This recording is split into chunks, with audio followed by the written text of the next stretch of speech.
years, hindi na ako nakapag-video kung paano kami nag-meet and greet ng guest ko. Like the usual naman na nakikita nyo sa mga videos ko kung paano ko i-assist yung mga guest ko from departure.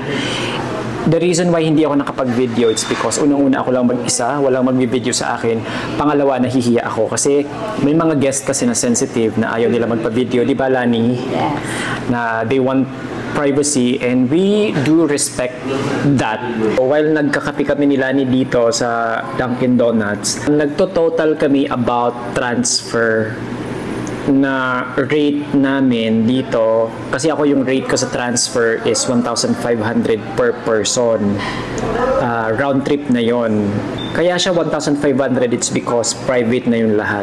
Kasi hindi ako masyadong nagjo-joiners. More on private, and then van yung aking ginagamit na service from airport going to hotel mismo.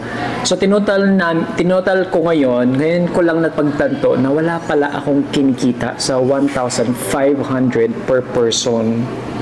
Nagsasayang lang pala ako ng aking pagod.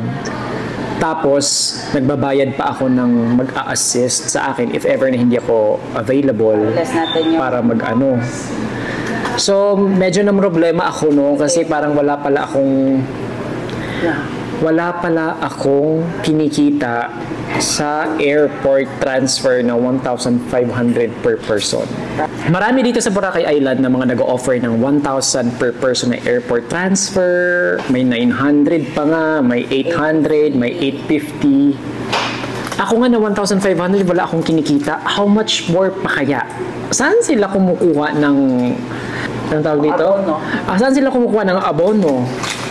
Kasi wala na akong kinikita sa sa 1,500 ko, tas yung mga iba dito na nag-offer ng 1,900, 850, mas wala talaga silang kikitain kasi mas lower yung price nila kaysa sa price ko. So medyo nasasad ako. Actually, ngayon ko lang siya napagtanto sa like for 1 year something or almost 2 years na ako nag-a-arrival dito, wala pala akong kinikita sa aking airport transfer per person. So, tataasan ko na talaga yung aking airport transfer kasi kawawa din naman kami ng mga tour services dito sa Boracay Island. Like, we give all the services that you guys needed, that you all deserve, and hindi rin kami kikita.